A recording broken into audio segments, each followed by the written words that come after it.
කොහොමද මගේ ආදරණීය නංගිල මාලලා හැමෝටම. මං අද ඔයාලත් එක්ක එකතු වෙන්නේ අපි හැමෝම අමාරුයි කියලා හිතන සබ්ජෙක්ට් එකක්නේ ගණන් කියලා කියන්නේ. මාත් ඒ කාලේ එහෙම තමයි. ඉතින් මං අද මම ගණන් වලට භාවිතා කරපු මම හිතනවා ඒ ක්‍රම ඔයාලටත් හොඳ වෙයි කියලා ක්‍රම ටිකක් තමයි කතා කරන්න යන්නේ. ඉතින් ඔයාලා මාත් එක්ක දිගටම ඉන්නකෝ. එතකොට මම ඔයාලට ඔයාලගේ O level වලට වැදගත් වෙන හොඳ ක්‍රම ටිකක් කියලා දෙන්නම්.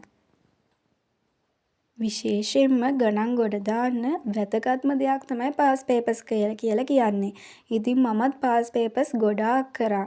සාමාන්‍යයෙන් ඒවයි එන ගණන් විදියටම තමයි ඔයාගේ O level පේපර් එකත් හැදෙන්නේ. ඉතින් ඒ නිසා විශේෂයෙන්ම පාස් පේපර්ස් කරන එක ගොඩාක් වැදගත් වෙනවා. ඉතින් දැන් පාස් පේපර්ස් එකක තියෙන ගාණක් අරගෙන පැයක් විතර එක ගාණක් හැදුවට හරියන්නේ නැහැ. අපි විශේෂයෙන්ම ගණන්වලදී ටයිමින් හොඳට අපි වෙලාව කළමනාකරණය කරගන්න ගමන් තමා මේක කරන්න ඕනේ. නැත්නම් අපි ගණන් 10ක් අපිට තියෙනවා සෙකන්ඩ් එකේ හදන්න. ඉතින් අපිට ඒකෙන් ගණන් 6ක් විතර හරියටම හැදුවයි කියලා ඒකකට යන්න බෑ. අපි ගණන් 10න් සැලකිය යුතු ප්‍රමාණයක් හරියට හැදුවොත් තමයි අපිට ඒකකට යන්න පුළුවන්. ඉතින් ඒ නිසා අනිවාර්යයෙන්ම ඔයාලට ටයිම් එක ගොඩක් වැදගත් වෙනවා ගණන් පේපර් එකේදී.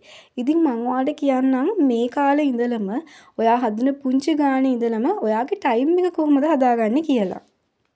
ඉතින් ඔයාලගේ දෙක පත්‍රයට ඔයාලට පැය 3ක් ලැබෙනවා. එතකොට පැය 3ක් කියලා කියන්නේ පැයකට මිනිත්තු 60ක් තියෙනමනේ. එතකොට පැය 3ක් කියන්නේ අපිට මිනිත්තු 180ක් තමයි අපි පැය 3ක් කියලා කියන්නේ. ඉතින් මේ මිනිත්තු 180ට කරන්න අපිට ගණන් 10ක් ලැබෙනවා. ඉතින් අපි 180 ඒ ගණන් 10න් බෙදුවට පස්සේ අපිට එන්නේ මිනිත්තු 18යි.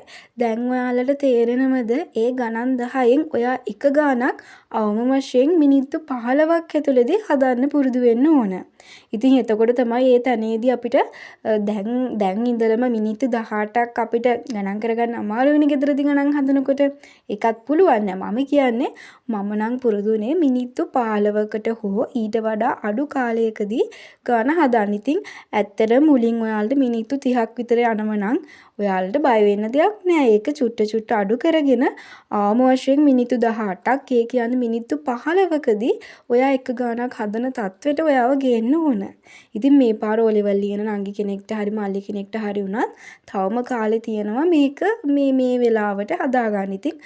ඉතින් මේ ඔයාලා 10 11 නම් ඉන්නේ දැන් ඉඳලම පුරුදු වෙන්න.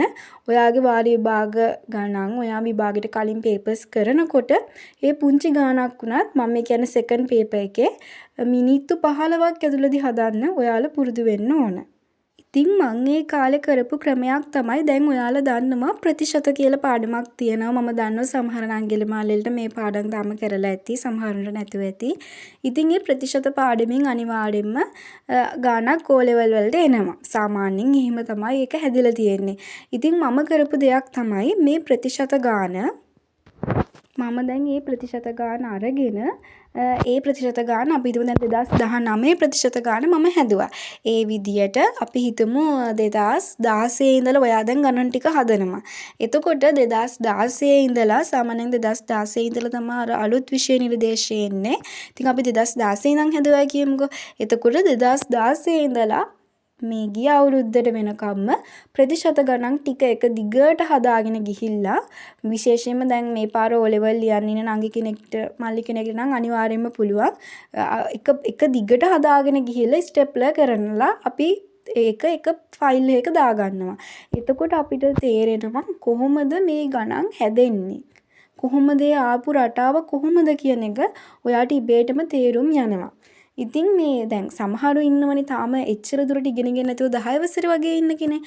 එහෙම කෙනෙක්ට පුළුවන් තමන්ට පුළුවන් ගණන් ටික හදලා ඒ ෆයිල් එකට දාගන්නවා. ෆයිල් එකට හරි ස්ටෙප්ලර් කරලා හරි ඉතින් කොහොම හරි මම මේ එක ෆයිල් වලට දාගෙන ඒ තරමටම පිළිවෙලට තියාගත්තේ නැහැ. ඔයාලට පහසු ක්‍රමයකට ඔයා ඒක තියාගන්නවා. එතකොට ඔයාට පුළුවන් රටාව අඳුරගන්න විශේෂයෙන්ම එතකොට ඔයාටම සමහර විට ගෙස් කරන්න පුළුවන් මොන වගේ එකක් මේ පාරේ එයිද කියලා. දැන් අනිවාර්යයෙන්ම නිර්මාණ ගානක් එනවා. එතකොට ඔයා හැම නිර්මාණ ගානක් මේ විදියට හදලා ස්ටෙප්ලර් කරලා තියනවා. ඇත්තටම මෙහෙම කරනකොට අනිවාර්යයෙන්ම ඔයාට ඒකක් ගන්න පුළුවන්. මාත් කරේ මෙහෙමයි. මට ඇත්තටම පෙන්වන්න දැන් කිසි දෙයක් නැහැ. මම A level කරන නිසා ඒ ඔක්කොම මං අයින් කරලා දැම්මා. මේ අපිටත් ඕන විභාගෙ ඉවර වෙච්ච ගමන් ඌ අයින් කරලා දාන්නනේ. ඔයාලටත් ඒ කාලේට ඒ හැංගීම ඉතින් මටත් ඇවිල්ලා මං අයින් කරලා දැම්මා. දැන් කිසි දෙයක් නැහැ අනේ හොයාගන්න. නැත්නම් මං අනිවාර්යයෙන්ම ඔයාලට පෙන්නනවා. ඊට පස්සේ ළමයි අපිට ෂෝට් නෝට් හදන්න පුළුවන් පාඩම් කරන විෂයන් වලට විතරද? අනේ එහෙම හිතන් ඉන්න එපා. ඇත්තටම ගණන් වලට ෂෝට් නෝට් හදන්න පුළුවන්. මම කොහොම හරි පොත් හදලා තිබුණා පොත් 4ක් විතර. ඒ පොත් 4 මට අවශ්‍ය ඔක්කොම ටික ඒ කියන්නේ දැන් අපිට මං හිතන්නේ ගණන් පොත් 5ක් තියෙනවා. ඒ පහේම ටික මම ඒ පොත් 4ට දාගෙන තිබුණ කොහොම හරි. ඉතින් මේක මෙහෙමයි කරන්න ඕනේ. දැන් අපි හිතමු ප්‍රිස්මයක පරිමාව. ප්‍රිස්මයක පරිමාව හොයන එක ගානක් ඔයා ප්‍රිස්මෙකුත් ඇඳලා මේක එදිනෙදා කරන්න ඕන. ඔයා ප්‍රිස්මයක් ඇඳලා ප්‍රිස්මයක පරිමාව හොයන හැටි ඔයා දැන් අපි හිතමු මෙන්න මේ වගේ ගානක්. ඔයා දැන් මෙන්න මේ වගේ ගානක් මම මේ උදාහරණ විදියට පෙන්නන්නේ. දැන් මේ වගේ හරස් කඩ වර්ගඵලය හොයන හැටි ප්‍රිස්මේ පරිමාව හොයන හැටි ඔයා දානවා. ඊට පස්සේ ඒ පොතේ දාගන්නවා. ඊට පස්සේ ඔයා මේ විදියටම දැන් මේකේ තව අපිට තියෙනුනේ සිලින්ඩරයක පරිමාව හොයන හැටි ඔයා ගානක් හදලා තියෙනවා. ඉතින් පරිමාව හොයන විදිය එකයිනේ. එක විදියයි තියෙන්නේ. ඉතින් එතකොට ඒ විදිය මේ ඔයා පොතේ දාගත්තට පස්සේ ඔයාට ගොඩක් ලේසියි. දැන් විභාගෙට කලින් දවස ගැන මම මෙච්චර කියන්නේ එදා දවසේ අපි ඔලුවට දාගන්න දේවල් ගොඩාක් අපිට වැදගත් වෙනවා. මොකද අපිට තියෙන්නේ හරි පොඩි මතකයක්නේ. ඉතින් මට නම් එහෙමයි. ඉතින් ඒ නිසා විභාගෙට කලින් දවසේ ටාගට් කළාම අපි මේ ගොඩක් දේවල් කරන්න ඕන. ඔයාලා නොහිතුවට ඔයාලට කවදා හරි දවසක මේ කරන දේවල් ගොඩාක් ප්‍රයෝජනවත් වෙනවා. ඔයාලා එතකොට ඔයාලට පුළුවන් සිලින්ඩරයේ පරිමාව හොයන විදිය ඔයා ගණන් දෙකක් දාගන්නවා. දැන් සමාන්තර ශ්‍රේණි වගේ ගානක පොදු අන්තරය හොයන විදිය. ඔයා එක ගානක දාගන්නවා. ඒක ගොඩක් වෙලාවට 90%ක්ම මේ ගොඩක් වෙලාවට එකම විදියට තමයි යන්නේ. ඉතින් ඒ නිසා ඔයා අන්තරය හොයන විදිය, ඒකේ පොදු පදය හොයන විදිය, 15 වෙනි පදය හොයන විදිය, එකතුව හොයන විදිය, එකතුව හොයන සූත්‍රය මේ හැම දෙයක්ම ඔයා ඒවයි පොතේ දාගන්නවා. ඒක ඔයා මම නම් කරේ දවසින් දවස නෙවෙයි මං ගත්ත පළවෙනි වාරය. පළවෙනි වාරයට අදාළ ෂෝට් නෝට් ටික විභාගේ ලම් වෙලා එක දිගට ගණන් මං හදාගෙන ගියා. මම පාවිච්චි කරේ මගේ ටියුෂන් පන්තියේ පොත පාවිච්චි කරලා. ඔයාට ඉස්කෝලේ පොත හරි ටියුෂන් පන්තියේ පොත හරි පාවිච්චි කරලා ඒකේ සර් දීලා තියෙන විදියට ඒ පිළිවෙලට ඔයා ඔයාගේ ෂෝට් නෝට් පොතට දාගෙන යනවා. ඒක ඔයාගේ විභාග ලං වුණාට කියන්නේ දැන් වාර විභාගෙට උනොත් ඔයාට එතකොට ප්‍රැක්ටිස් වෙලා තමයි ඔයා විභාගෙට යන්නේ. අයියෝ මේ පොත විභාග ලං වෙලා හදලානේ යන්නේ පළවෙනි වාරට දාලා ෂෝට් නෝට් ටික ගණන්. ඉතින් ඒ නිසා මේ අර මම කිය විදිහට ඔයාලට පැහැදිලි නැත්නම් මට කමෙන්ට් එකක් දාන්න. මම ඔයාලට ලියලම ඒක හදන විදිය කරලා පෙන්නන්නම්. ඉතින් අන්න ඒ විදියට මම ඇත්තටම ෂෝට් නෝට් පොත් හැදුවා ගණන් වලට. ඒක ඉතින් මේ මහන්සි වෙලා ඉතින් කරන්න ඕන දෙයක්. මහන්සිය වගේ නෙවෙයි විභාගේ කාලෙට ඔළුව පැටලෙන්නේ නැතුව ලේසියෙන් අර කොහොමත් අපි ස්ට්‍රෙස් වෙලා ඉන්නේ කොහොම හරි වැඩේ ගොඩ දාගන්න පුළුවන් එතකොට. මේ ෂෝට් නෝට් පොතට ප්‍රමේයන් සූත්‍ර අපි පාඩම් කරගන්න ඕන දේවල් ඒවත් තියෙනවනේ. ඒ දේවලුත් අනිවාර්යයෙන්ම ඇතුළත් කරගන්න. ඒ වගේම ඔයාට ෂෝට් නෝට් පොත හදනකොට දැන් මේ වගේ තියෙන මේ අපිට දීලා තියෙනවනේ මෙන්න මේ වගේ මාතෘකා. ඒ මාතෘකාවලට අනුව ඕනනම් හදාගෙන යන්න පුළුවන්. ඒ ෂෝට් නෝට් පොතේ මාතෘකාව ලියලා හදාගෙන යනවා. ඊට පස්සේ ওই නිර්මාණ ගණන් වලම අංශක 60 ඕනේ අඳින්නේ කොහොමද?